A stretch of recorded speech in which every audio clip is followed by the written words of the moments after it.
And like I said from the last video, being mistreated. But there's times, and y'all excuse the quality of the video. Y'all know I'm not into all that fancy stuff. But anyway, I look at the good.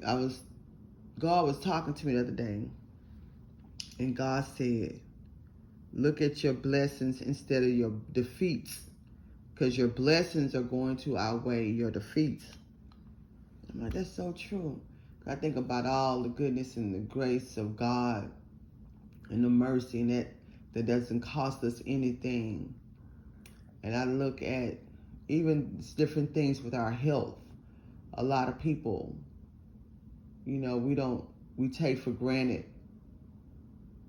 the things that God allows us to be able to do, and the senses God gives us. We got grown so accustomed to a system, which is a demonic evil system that was put in place by demonic evil people, greedy people. So all we do most of the time is worry about money, which is so sad. Run after money.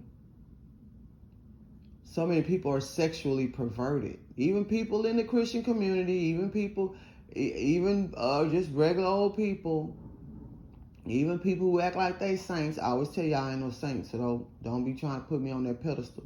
I was just raised up under the word of God. I know better, you know what I'm saying? But I do some things too. And they may not be sexually things, but like the Bible says, one sin ain't greater than the other. I have, certain things. But anyway, I want to go back to how I was raised. I didn't appreciate it at the time how my grandparents, people who used to be slaves in this country. My grandmother, half Indian, half African American. My grandfather, African American. They were slaves in the country. And like I said in the previous video, my grandfather was ran out by the KKK, rural areas in the country, and that's when he went to live in a city in Texas.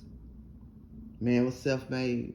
Man didn't have nobody leaving them, give him nothing. He had 14 kids, took care of every last one of them without welfare, without any kind of service, anything. Of course, we ate beans and rice. Of course, we wore each other's clothes.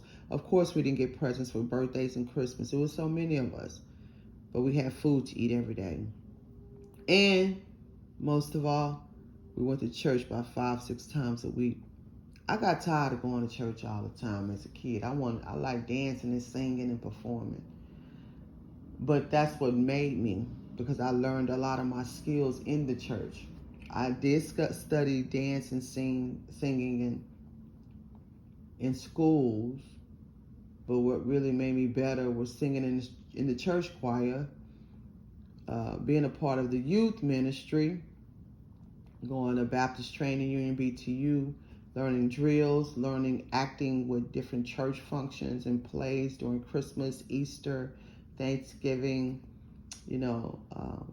Palm Sunday, all those great things.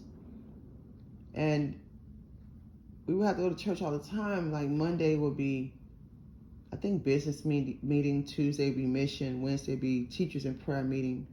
Thursday would be choir rehearsal. Friday would be something I forgot. And then Saturdays would be, like the fundraising days and times. We had a fish fry, car wash, bake sale. Then early Sunday morning, Sister Glenda would get up and make a breakfast for everybody. They had started that later on for Sunday school. Sunday, like 7 o'clock, Sunday school would start at 9. 11 o'clock service would be at 11. Then we leave, go home, come back for a 2 or 3 o'clock program. After the program, we have BTU 6 o'clock Sunday night, and now I fiend for that.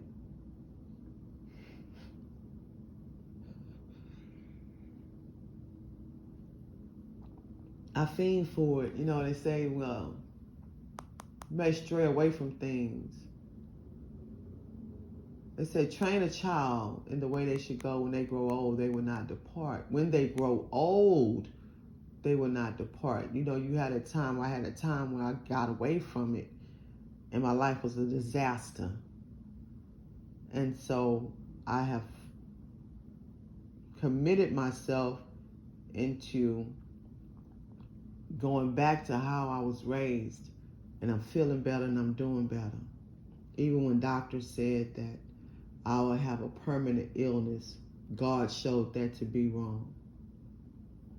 There's power in the Word of God. Whether you believe or not, it's the best thing that's ever happened to me. But back to how I was raised.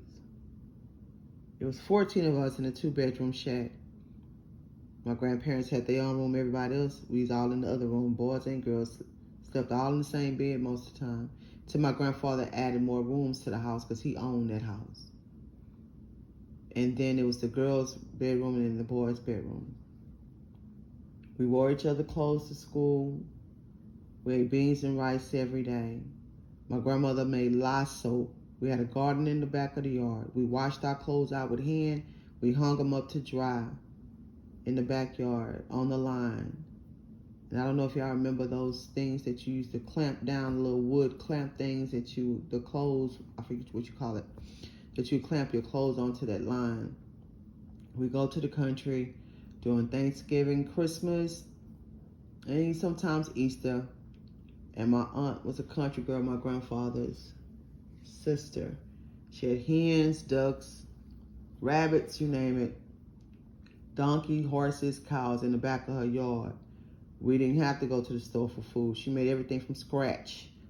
When we wanted chicken, she'd go out there and cut one of them chicken heads off, skin that chicken, clean that chicken, and fry that chicken that night. Same thing with Thanksgiving and Christmas with the turkeys. Made everything from scratch.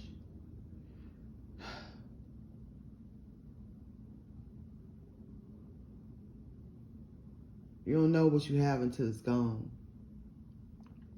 Fast forward to today, everything is a hot ass mess out here. It's awful. See, back in the day, people had morals. You were raised to say, yes, ma'am, no, ma'am, yes, sir, no, sir. And I know that's a thing for the South. I get it, because like in the North, people don't like that because it reminds them of slavery and, you know, because it stemmed from, you know, you telling master, yes, sir, no, sir, yes, ma'am, no, ma'am. But you show respect to people. You show respect to the elders. You took care of the elders. You opened up the door for them. You went to your neighbor's house and you cleaned up for them. You washed their dishes. You do their hair if you could. You raked their yard. You be obedient. And if you didn't, you got your butt toe up. Those days long and gone. These kids ain't been raised by nobody hardly. They don't have no respect, no morals. Now you got the elderly people scared of the young people, won't even put them in their place. Because they got young parents saying, if you say something to my child, if you do something to my child, it's going to happen to you. But I tell you one thing, what happened to us. We disrespected anybody back in the day. Everybody had permission to tear our butt up. And I appreciate it. That's what made us good people in life. We even got our butt toe up in school. Those days are gone. Now look, we out here in a mess. In this wicked world that God didn't create to be wicked.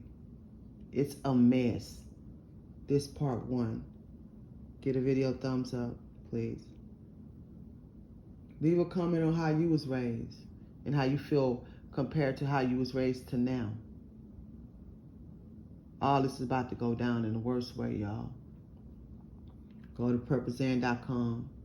Stroll down, send us your email so I can send you out some newsletters. I know I'm behind. I'll get to it. Keep me in your prayers. I keep you in mind.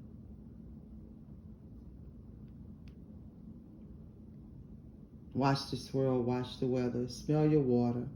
Boil your water before you use it. Most of all, keep surviving. purposeand.com.